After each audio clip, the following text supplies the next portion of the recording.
Bonjour tout le monde, aujourd'hui je vais vous faire une vidéo de préparatif pour la pêche de demain.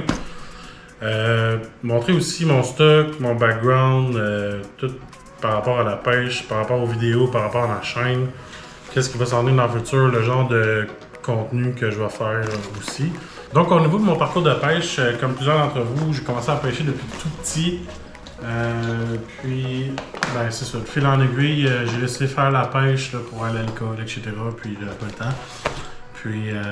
Donc c'est ça, ça fait 1 an environ que j'ai recommencé à pêcher tranquillement. J'ai commencé à pêcher à la glace cet hiver, j'ai recommencé à pêcher, je me suis racheté du stock. Tranquillement, pas vite. Puis moi, dans le fond, quand j'étais plus jeune, je pêchais surtout dans le fleuve. Puis c'est pour ça que je vais présenter mon stock aujourd'hui. Que j'ai. Donc ici, on a ma canne à pêche. C'est une canne bien simple.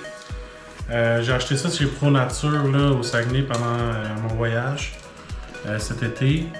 Fait que tu sais, c'est une canne pour à peu près tout ce qui se pogne là, comme poisson là, dans la région, à la Naudière. C'est une Quantum Drive. Puis là, on va voir plus dans les spécifications. C'est une 6 pieds 6 medium face.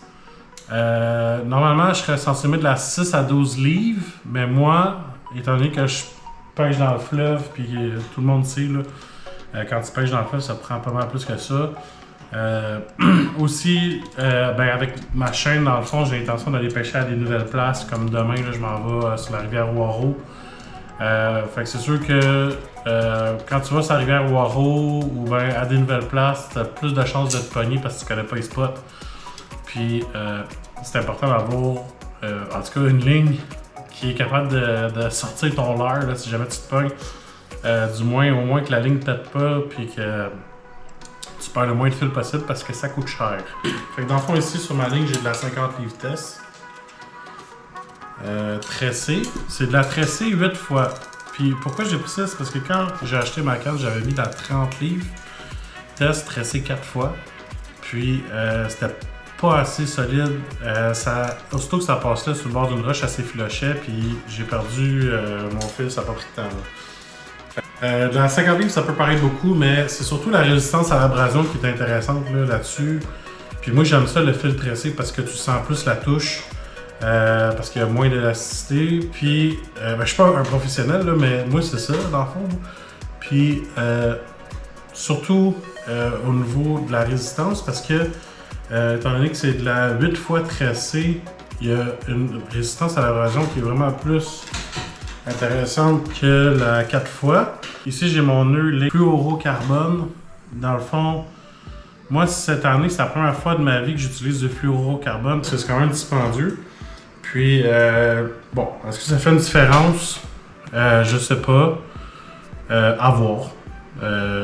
J'ai tout le temps pogné du poisson quand même avec une ligne tracée. Je veux dire, peut-être pour la truite, ça fait une différence parce que la truite ne voit pas ta ligne parce que ça, c'est transparent dans l'eau du fluorocarbone. Mais, à voir. Là. Donc, moi, j'en ai mis une longueur d'environ... à peu près un 5 pieds là. Ensuite, ça c'est ma canne d'hiver que j'ai achetée au Kaken Tire quand j'ai commencé à pêcher cet hiver. Fait que tu sais, ça c'est une Zebco, bien simple, ça coûte pas très cher. Puis c'est vraiment le fun de sortir du poisson là, de l'eau avec ça, là, surtout l'hiver. Tu sais, t'as un peu plus de sensation qu'une simple brimballe. Donc ça c'est ma petite canne. Ou bien je la passe aussi à mes... aux enfants quand ils viennent pêcher avec nous autres, là, ils ont bien du fun avec ça.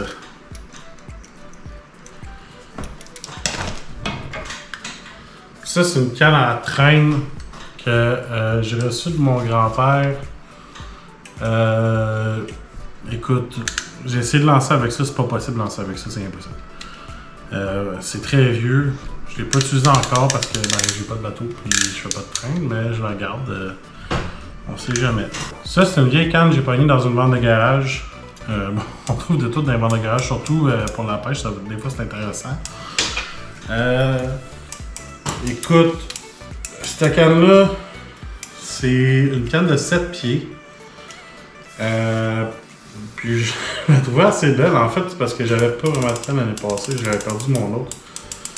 Puis c'est juste que je l'ai changé cette année parce que ça faisait trop de bruit. Ah, c'est ça, c'est une Zebco. Fait qu'une vieille canne, écoute, c'est toujours bon à avoir pareil. Tu sais, vous voyez, c'est pas le plus beau stock.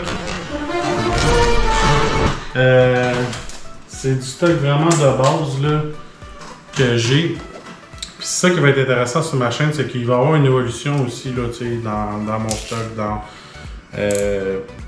mes endroits où je pêche. Ça va être intéressant de voir l'évolution de ça. Ça, c'est un sac là, de canne à pêche là, que j'ai acheté sur Temu. Quand même assez intéressant, là, puis ça n'a pas coûté cher. Bon, avec des petits trucs pour tenir les cannes, etc. Pour les hameçons. Puis pour les cannes. J'ai mon filet que j'ai pogné sur Temu. Sérieux, j'en ai attrapé du poisson avec, puis ça fait la job. Ça fait la job. Ah, j'ai de la misère à l'ouvrir un peu. Mais pour vrai, il est grand. Depuis que j'ai commencé à pêcher cette année, mon but c'était de ratisser mon stock un peu pour pouvoir le trimballer plus. Ça faisait partie des affaires que j'avais pas. Un filet qui se plie. Parce que ça ne me tente pas de traîner un filet tout le temps ouvert avec moi, c'est quand même assez fatigant. J'ai mon gros coffre à pêche que mon grand-père m'a donné. Donc, plusieurs tiroirs, plein d'affaires ici. Mais ça, on va tout voir ça en détail parce que faut que je refasse mes coffres. Ça, c'est un sac Temu que j'avais acheté. Je te conseille pas d'acheter ton sac sur Temu parce que les zips sont pas faits fort. Puis là, regarde, je suis obligé de le changer. Ça, c'est ma chaudière. Ça, c'est intéressant, là, le banc. Sur le dessus, tu sais, un petit banc pour s'asseoir sur ta chaudière. C'est parfait. Est-ce que je vais l'emmener la prochaine fois? Peut-être que non. Je pense que je vais emmener une vraie chaise. Si jamais, mettons, j'ai le goût de m'asseoir, faire mes lignes, refaire mes affaires, tu sais, c'est plus intéressant. Mais j'ai bien aimé ça, sauf que là, la dernière fois, il a brisé. Bon, la raison principale du vidéo d'aujourd'hui aussi, je voulais présenter mon stock et aussi montrer mon nouveau sac que j'ai pogné au Walmart. Quand je vais dans un magasin de grande surface et une section de pêche, j'aime bien ça aller voir qu'est-ce qu'il y a. Puis ben, j'ai trouvé ce sac-là, puis je trouvais que c'était vraiment un grand sac. Ce qui est intéressant, c'est qu'il s'ouvre vraiment grand. Tu peux mettre vraiment beaucoup de stock dedans. Il y a une poche ici pour les lunettes. C'est une poche comme en minou là, à l'intérieur. Puis ça coûtait genre 50$. Fait que c'était pas tant cher pour la qualité du sac. La compagnie SOG, S-O-G.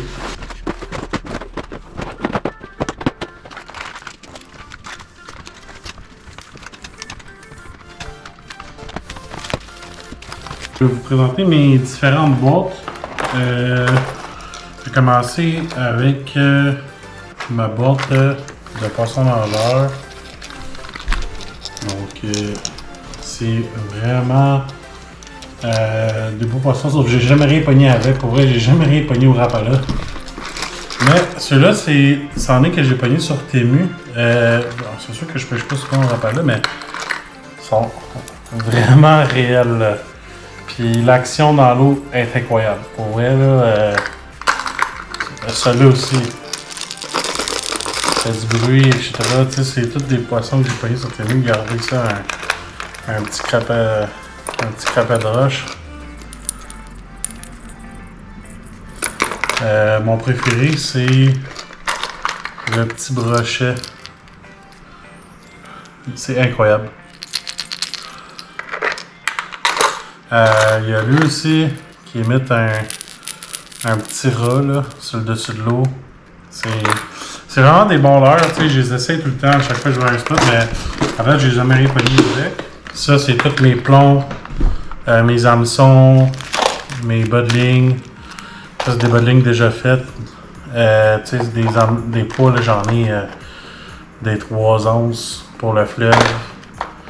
Ça, c'est pour l'esturgeon. Fait que ça, normalement, tu te mets ça avec un bas de ligne, puis ça, c'est coulant.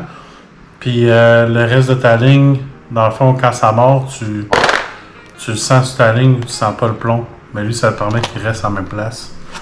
Bon, c'est à peu près ça. Je me suis acheté ça. On va tester ça. Ça, c'est le fun dans les rivières parce que tu mets un hameçon, un verre, puis tu laisses dériver ton verre dans la rivière, puis ça permet de ne pas pogner dans les roches. Bon, ça.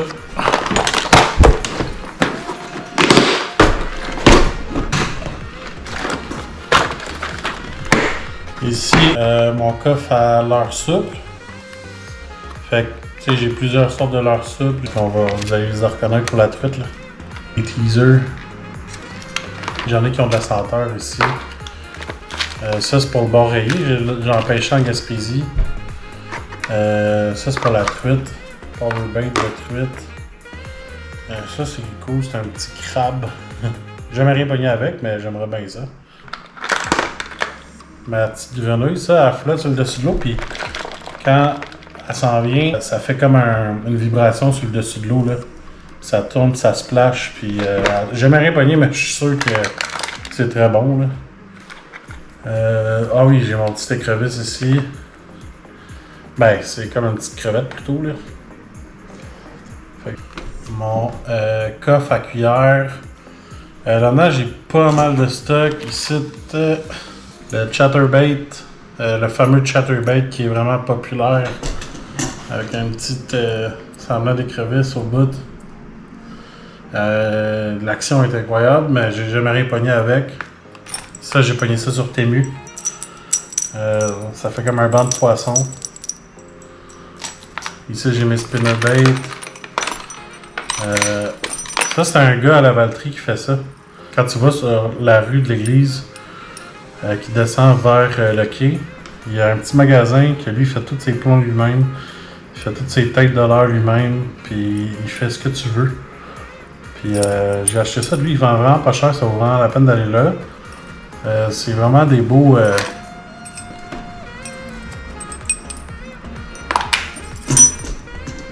Puis il met ce que tu veux. Moi, j'ai demandé des hameçons comme ça. Comme ça, je peux mettre un verre, un peu n'importe quoi. Puis c'est des belles couleurs, tu sais. Des trucs plus pour la truite, mais tu sais, ça pogne n'importe quoi. J'ai pêché avec ça. Des fois, je mets ça juste avec un plomb dans le fond de l'eau, puis ça mord. C'est sur Temu. On va m'acheter plein pour pas cher, là. Des petits spinnerbaits de même, là, j'en ai là, une dizaine, là, puis ça m'a coûté genre 4$. Ça, c'est ma ligne que je parlais, tressée 8 fois. Tu sais, ça, là, dans le fond, là, c'est super nice, super bon à avoir comme ligne. 50 livres, c'est un peu beaucoup, mais en même temps, elle est tellement mince que... Tu sais que... Elle est tellement mince que genre, ça change pas grand-chose, tu sais, ça prend pas trop de place dans le moulinet. C'est super résistant à l'abrasion. Moi, en tout cas, quand je pogne une roche dans le fond de l'eau sur le fleuve, là, je la tire. Puis je la déplace. Mon couteau à filet chez Sale. Ce qui est le fun, c'est qu'il y a un petit aiguiseau au bout. Donc, pas mal ça, pas cher, là, 10$. Il coupe très bien. C'est avec ça que j'ai fait mes filets la dernière fois dans la première vidéo. Ça, j'ai payé ça sur Temu. Une pesée à poisson. Puis elle marche super bien. Je l'ai pas calibré rien, mais...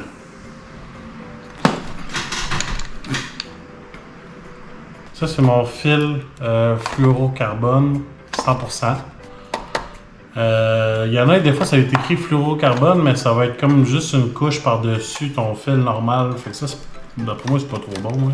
Tu sais, j'ai acheté lui, Yozuri, c'est comme 27,99$, c'est pas donné. Là. Fait que t'en mets juste au bout de ta ligne, comme ça permet d'être transparent dans l'eau. Puis tu peux faire tous tes montages de ligne avec ça. Ça, c'est de la 20 livres.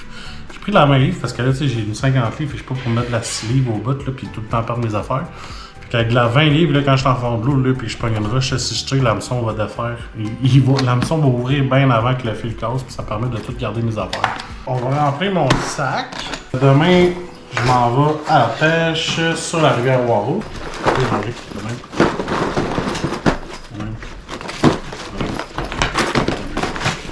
Tout en dessous, bien. Vraiment le fun. Fait que ça, voilà les fils. Ah, regarde, toutes les poches s'ouvrent là. Genre direct là. Je me suis mis. Puis ça rentre là. Ouais, c'est pas comme les fils, comme ça. C'est beau. Ça. Ça, c'est long. Là, je peux essayer sur tes ça vaut vraiment la peine. Si tu fais tes montages, tes bonnes lignes toi-même. Il y a vraiment tout là-dedans. C'est une chose. Toujours de besoin d'une petite flashlight, là. Si jamais t'as rien en droit déjà. C'est mieux. Ouais, je te remets. Quand même pas pire, là.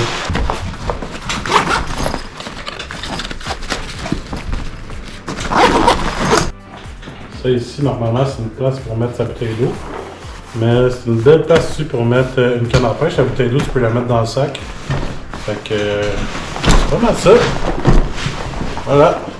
Fait que le sac est prêt. Le chapeau. Faut oublier le chapeau, c'est protéger du soleil. Je pars tout le temps avec mon chargeur pour mes piles GoPro. Puis je mets par-dessus pour avoir une vision périphérique. Par-dessus mon chapeau. Fait que c'est pas mal ça. Merci d'avoir écouté ma vidéo. Si vous voulez plus de contenu comme ça, moi ça me dérange pas. J'aime vraiment ça faire ça. Moi je prépare tout le temps mon stock avant d'aller à la pêche. Fait que. Puis c'est sûr qu'au fur et à mesure que ça va avancer, mon stock va devenir de plus en plus fourni, de plus en plus meilleur, j'imagine. C'est comme là j'ai un nouveau sac. Puis tu sais, comme mon équipement pour mes vidéos, en ce moment, si je suis une GoPro plus mon cellulaire qui prend des super belles vidéos. Fait que demain, je m'en vais à la pêche demain matin. Je vais partir de bonne heure. On s'en va pêcher sur la rivière Waro. Je vais pêcher à ligne morte probablement une bonne partie de la journée. Ensuite, je vais mettre la vidéo sur YouTube. Vous allez pouvoir la regarder si vous voulez. Puis, ben, c'est ça. Allez!